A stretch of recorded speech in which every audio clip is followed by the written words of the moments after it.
Hi, in today's video I'm gonna take you with me on the fast ferry from Split to Hvar on Island Hvar. This is a ferry connection I've sailed with so many times the last 15 years, so I know all the tips and tricks, so please follow me on board. First, let's just have a look at the map to see where we are going today. Hvar Island is located behind Brač Island, and Hvar town is located at the south side of the island facing towards Italy. The sailing distance to Hvar is about 24 nautical miles or approximately 45 kilometers. The sailing trip to Hvar starts from the ferry port in Split, the busiest port in Croatia. If you are not familiar with navigating the port, don't worry, it is not too complicated. The general logic of the port is that passenger-only ferries depart from the piers closest to the city center and car ferries from the piers further away from the center. When sailing to Hvar, regardless of whether you already have secured yourself a ticket or not, you need to go to the second pier coming from the town center. This pier is called Gat Sveti Petra. On this pier you find the berth 9 to 13. Normally all fast ferries to Hvar depart from this pier, but of course normal does not always apply, which is why you should find the electronic display I'm standing in front of here. On the electronic display you can see the berth number from which the different ferries depart. As more companies are sailing to Hvar, you should also pay attention to the company name. Also, you should know that some ferries sail to Hvar town, others to Hvar Vira port, from where you will be transported by bus to Hvar town.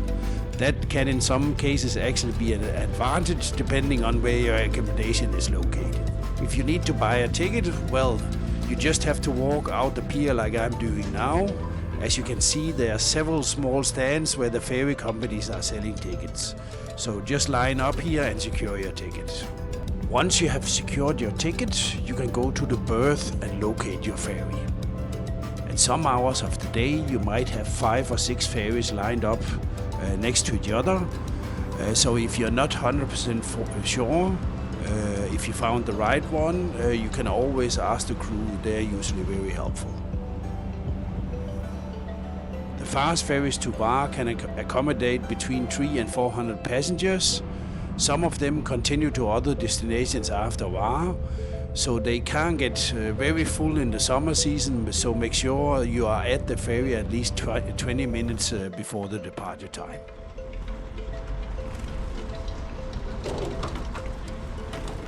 Once the crew gives the green light, you can board the ferry. Make sure to have your ticket ready for scanning. As you can see in the footage, the ferry was not full on the day I shot this video, so I could do a bit of filming from the inside of the ferry. The seats on the fast ferries are generally very comfortable, and on most ferries they are organized with all or the majority of seats facing towards the front of the ferry. As there is no seat reservation, you can sit anywhere you like, which is why being early at the ferry is not so bad an idea. On the ferries that continues from Hvar towards Korčula or Dubrovnik, the crew would usually ask you to sit in a specific part of the ferry depending on your destination. All ferries have specific areas for luggage. There are of course toilets on board and also a vending machine or a small kiosk.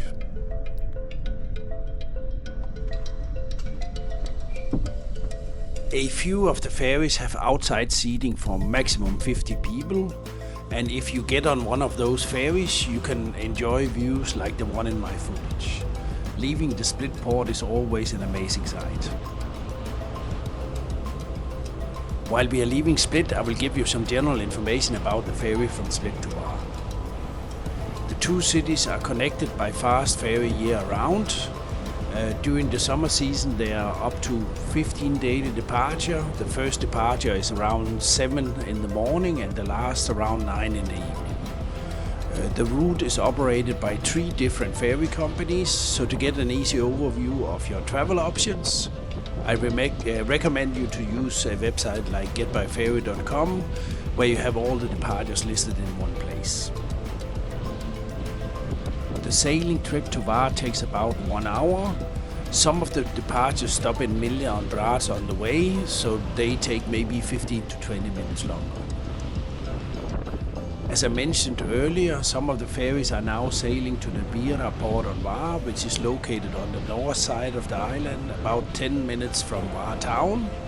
And I think the idea is that most of the departure in the future have to be moved to the Vira port. If you take one of the departures to Vira port, don't worry, it's still gonna be easy. There will be buses waiting at the port when the ferry arrives. These buses will drive all the passengers directly to the bus station in Var, so the total travel time might be 10 to 15 minutes longer. The bus trip is of course included in the ferry ticket price. If you are traveling back from Var to Split, you of course need to check whether the ferry departs from the pier in Var town, or if you have to go to the bus station and take a bus to the Vira port to get back to Split. Ticket prices for a one-way adult ticket range from about €10 to €25. The €10 tickets are for the two subsidized departures, operating according to the transportation needs of the people living on the island and working at the mainland. Once the ferry is clear of the Split port, the captain increases the speed of the ferry.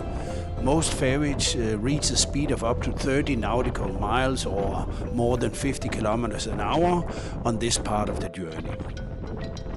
As the sea is mostly calm, the sailing is quite smooth even at high speeds. You only really notice the speed when the ferry passes another boat.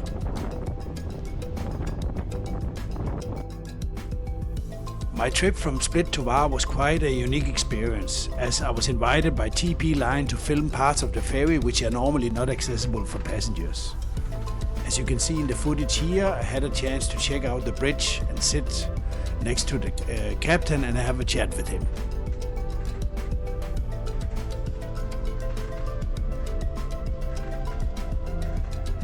After about 50 minutes of sailing, we approached Var town and it was time to prepare the ferry for the arrival. Steering was now done from the outside.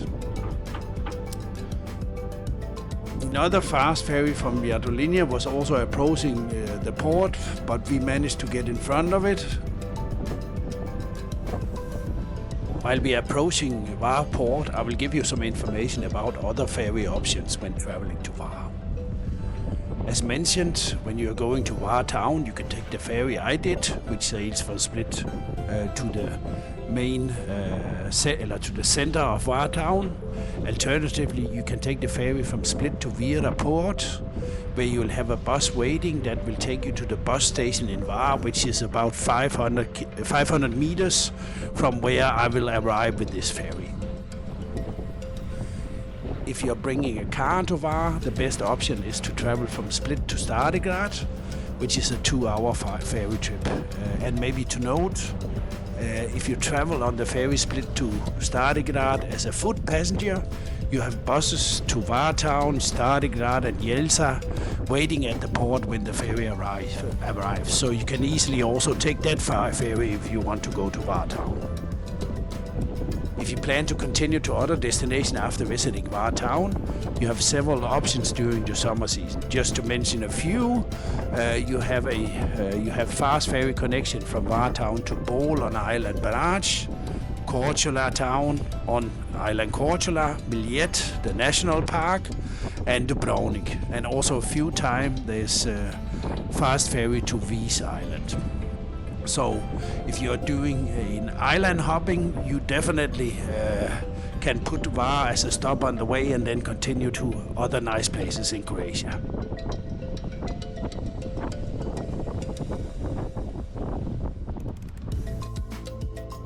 Although it looked tempting, I was not allowed to jump in the water and swim to the shore.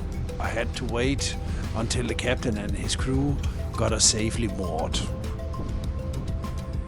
Maybe if you're traveling to Var for the first time, you should know that a full ferry means that it is always a bit chaotic getting hold of your suitcase, because they're usually stacked up in one area of the ferry, from the floor to the top of the ferry. So you really need to be patient. You will get your suitcase, but it might take a few minutes before you can get off the boat. And also getting off is sometimes a bit tricky when there's lots of people, because there's only one gangway. So if 200 people needs to get off the boat, it simply takes some minutes before that is done. Once you get off the ferry, you are on the Riva and Var, which is a no-car zone. So if you bring luggage, you will have to roll it on the bumpy pavement or carry it from there on. Now we have arrived in Var. Hope you enjoyed the ferry trip with TP Line and the information I could provide about traveling on this route. I hope you're gonna have a great stay in Var, explore the old town, it's really neat, and of course also, if you find time, go and visit Fortress Spaniola just above the town. There's an amazing view from up there. So basically from my side, I just want to say thank you for watching. Please give our channel a like, and then till the next one.